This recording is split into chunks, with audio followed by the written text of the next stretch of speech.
Hello viewers, আসসালামু আলাইকুম। Smart হয়ে অনলাইন একাডেমি পক্ষ থেকে সবাইকে স্বাগতম। আজকে আমরা আলোচনা করব প্রজেক্ট কি, প্রজেক্ট ম্যানেজমেন্ট কি। সো প্রজেক্ট শব্দটার সাথে সবাই পরিচিত। প্রজেক্ট শব্দের অর্থ হচ্ছে গুচ্ছ, অর্থাৎ কোনো একটি কাজকে একটা নির্দিষ্ট স্টার্টিং ডেট থেকে শুরু করে এন্ডিং ডেট পর্যন্ত যে কাজটা পর্যালোচনা করা হয় বা যে টার্গেটটা দেওয়া হয়, সেই টার্গেটটাকে সাধারণত প্রজেক্ট বলা হয়। যেমন বাংলাদেশের পদ্মা সেতু প্রজেক্ট। প্রজেক্টটা আসলে আপনি যে পজিশনে কাজ করছেন, গার্মেন্টস বা টেক্সটাইল, সবাই কিন্তু আমরা একটি প্রজেক্টের সাথে সম্পৃক্ত। আমরা হয়তো বা কাজ করি কিন্তু সেই প্রজেক্ট লেভেলে আমরা জানি না। আর যারা টপ ম্যানেজমেন্ট তারা কিন্তু এই প্রজেক্টটাকে অ্যানালাইসিস করছে। দেখবেন আপনি যে স্টাইল নিয়ে কাজ করছেন বা যে জবটা নিয়ে কাজ করছেন বা যে অর্ডারটা নিয়ে কাজ করছেন বা যে বায়ারের যে কাজটা করছেন, সেই বায়ার কিন্তু একটা প্রজেক্ট দিচ্ছে আপনাকে, একটা স্টাইল ধরে আপনাকে একটা প্রজেক্ট দিচ্ছে। সেটা কিন্তু delivery date, order date plus delivery date আপনি দেখতে পাচ্ছেন।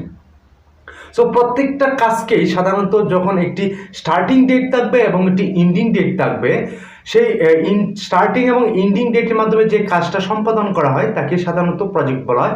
প্রজেক্ট একটি বাজেট থাকে, সেই বাজেট অনুযায়ী আপনাকে সেই প্রজেক্টটা কমপ্লিট করতে হবে। আপনি বাজেটের বাইরে যেতে পারবেন না। সেটা টপ ম্যানেজমেন্টটা সিলেক্ট করে থাকেন।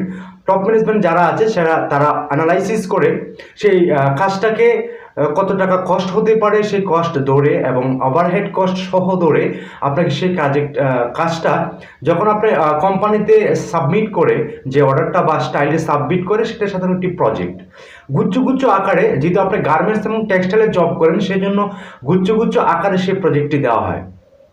আমরা গার্মেন্টসে কাজ করি কিন্তু প্রজেক্ট সম্পর্কে অনেকেই জানি না, কিন্তু প্রজেক্ট শব্দটার সাথে আমরা অনেকেই পরিচিত। সো প্রজেক্ট হচ্ছে আপনার একটি স্টার্ট ডেট থাকবে, প্রধান বৈশিষ্ট্য হচ্ছে একটি স্টার্টিং ডেট থাকবে এবং একটি এন্ডিং ডেট থাকবে। আর প্রজেক্টে আর একটু বিশ্লেষণ যদি আমি করতে চাই, প্রজেক্ট বিশ্লেষণ হচ্ছে আপনি প্ল্যানিং করবেন। প্রথমেই আপনার প্রজেক্টটা, যে কোনো একটি প্রজেক্ট আপনার হাতে এসে পড়বে, তখন আপনাকে অবশ্যই প্ল্যানিং করতে হবে। প্ল্যানিং করার পরে সেটা ইআরপির মাধ্যমে হতে পারে, এসএপি সফটওয়্যারের মাধ্যমে হতে পারে। প্রত্যেকটি কোম্পানির নিজস্ব একটি সফটওয়্যার, অর্থাৎ ইআরপিতে বা এসএপি সফটওয়্যারে এন্ট্রি দেওয়া হয়। সেই এন্ট্রি দেওয়ার পর থেকে স্টার্টিং ডেট শুরু হবে, অথবা আপনাকে সেই স্টাইলের মাধ্যমে স্টার্টিং ডেট দেওয়া থাকে, যেটাকে অর্ডার ডেট নামে পরিচিত, এবং এন্ডিং ডেটও বা ডেলিভারি ডেট নামে পরিচিত বা শিপমেন্ট ডেট নামে পরিচিত। সো আপনি যখন এই প্ল্যানিং করবেন, প্ল্যানিং করার পরে সেই কাজটা ঠিক হচ্ছে কিনা, সেটা কস্টিং ঠিক আছে কিনা, সেটা অ্যাক্সেসরিজ ঠিক আছে কিনা, এভরিথিং আপনি মনিটরিং করবেন এবং অ্যানালাইসিস করবেন, অবজারভেশন করবেন।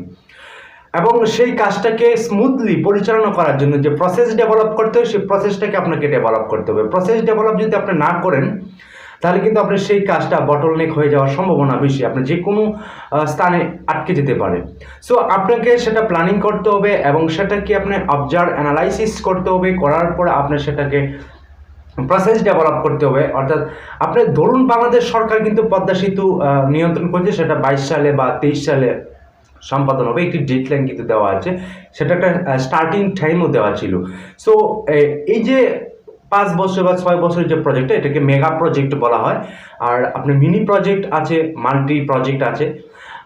আমরা যেহেতু আমাদের গার্মেন্টস রিলেটেড, যেহেতু আমরা টেক্সটাইলে জব করবো, সেটা হচ্ছে আসলে মিনি প্রজেক্ট। অর্থাৎ প্রত্যেকটা প্রজেক্ট কিন্তু আসলে যে আমার পদ্মা সেতু প্রজেক্ট বা একটি বিল্ডিং করব, হাউস বিল্ডিং করব, একটা প্রজেক্ট, বা একটা গরু খামার দিব, মৎস্য খামার দিব, এটা কিন্তু প্রজেক্ট না। প্রজেক্ট আপনি যে কাজটা করছেন, অর্থাৎ আপনার জব ডেসক্রিপশন বা জব রেসপন্সিবিলিটি যেটা আছে, সেটাকে সাধারণত প্রজেক্ট বলা হয়ে থাকে, সেটাকে মিনি প্রজেক্ট বলা হয়। আর যেটা আমরা মৎস্য কামার, তারপর আপনার গরুর কামার, তারপর পদ্মা সেতু, এই বিষয়গুলা বা যে এই প্রজেক্টগুলো হচ্ছে, সেটা হচ্ছে মেগা প্রজেক্ট।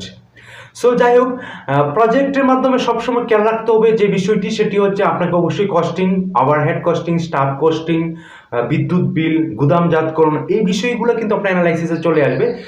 প্ল্যানিং করার পরে সেটাকে মনিটরিং করতে হবে, সেটা ঠিকঠাকভাবে কাজ চলছে কিনা, সেটা কোনো জায়গায় আটকে আছে কিনা, কোনো প্রবলেম ফেস করতেছে কিনা, সেই প্রবলেম ফেস করাটা কিভাবে সমাধান করা যায় দ্রুত, এবং আমাকে সেই শিপমেন্ট অনুযায়ী সেই প্রজেক্টটা আমাকে সাবমিট করতে হবে। এই অ্যানালাইসিসটা টোটালি মিলিয়ে আপনার প্রজেক্টের ভিতরেই কাজ করছেন। সো আপনি যদি একজন প্রজেক্ট অফিসার হতে চান তাহলে আপনার অবশ্যই সেই প্রজেক্ট সম্পর্কে একটি ধারণা রাখতে হবে। আপনি কোন প্রজেক্টে কাজ করেন, সেটা মিনি প্রজেক্ট হতে পারে, মেগা প্রজেক্ট হতে পারে।